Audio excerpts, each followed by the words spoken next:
Welcome to the Explainer.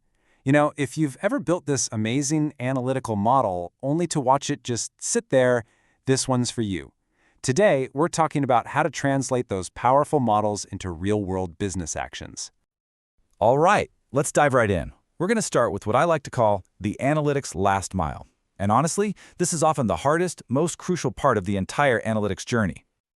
So, picture this. You've done all the hard work. You built a brilliant predictive model, it's validated, it's super accurate, and it spits out a probability score.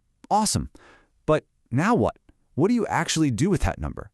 How does a percentage on a screen become a real decision out in the field? And this slide just perfectly nails the problem. A raw score, like a 77% probability of loss, isn't a decision. It's just a piece of information. The business needs a concrete action. Do we approve this thing? Do we reject it? Or hey, maybe we should send it over to an expert for a closer look. See, the model by itself gives you the insight, but it doesn't give you the action. I love this analogy. Without a clear plan for what to do with that model's output, all its value is just potential. It's locked away, it can't make a difference in your day-to-day operations. So the big question is, how do we finally set that diamond and put it to good use? So how do we build that bridge between the insight and the action? Well, the answer is a really powerful concept called a decision strategy. Think of it as the engine that finally puts your analytics to work. To put it simply, a decision strategy is the playbook, right? It's the set of instructions that tells your systems exactly what to do based on what the model is predicting. It takes all the guesswork, all the subjectivity, and all the inconsistency right out of the equation. Yeah, that's the key question, isn't it? Okay, theory is great, but let's make this concrete. We'll use a classic example from consumer lending, which, this works very similarly to how something like a FICO score is used to make credit decisions every single day. Okay, now what's so cool about this slide is how it translates a continuous probability, a number that could be anything from 0 to 100, into three very distinct business actions. The model gives you that probability of default, but it's the strategy that defines the cutoffs and determines the final decision. This is where the business logic really meets the data science. It's where the magic happens. And this separation is absolutely fundamental. It's what gives you agility. It means your business teams can actually tune their actions. Maybe they need to tighten risk thresholds during a recession, or maybe loosen them to grab more market share. And they can do all that without having to go back to the data scientists and rebuild the entire analytical model from the ground up. All right, so we get what a decision strategy is and why it's so important. But how do you actually build one? Let's pop the hood and look at the core technical components that really bring this thing to life.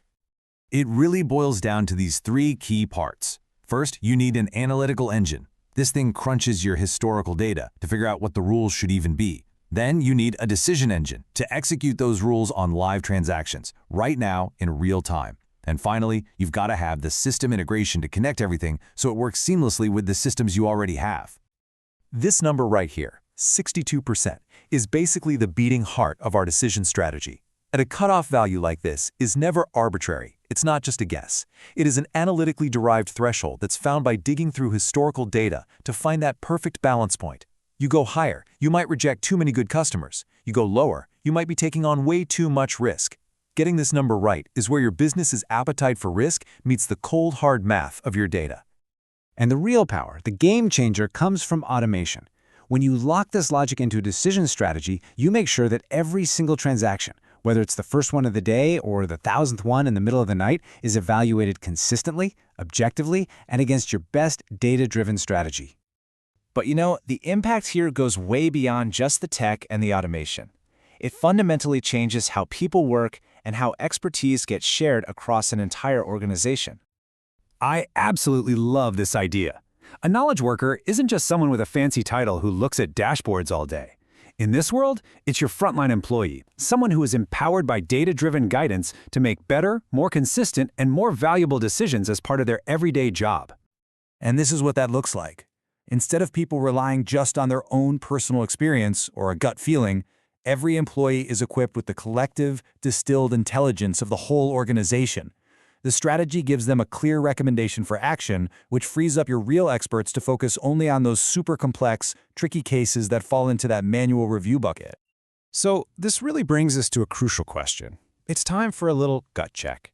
Are your analytics just producing interesting reports and cool dashboards that get admired in meetings, or are they actively driving automated, intelligent actions that create real, tangible value for the business every single second?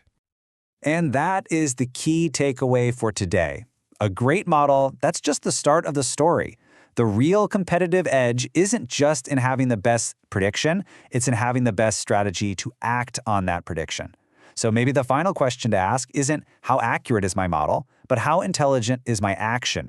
If you found this explainer valuable for bridging that last mile, please go ahead and hit the like button, share it with your colleagues, and definitely subscribe for more deep dives into critical data topics. Thanks so much for watching.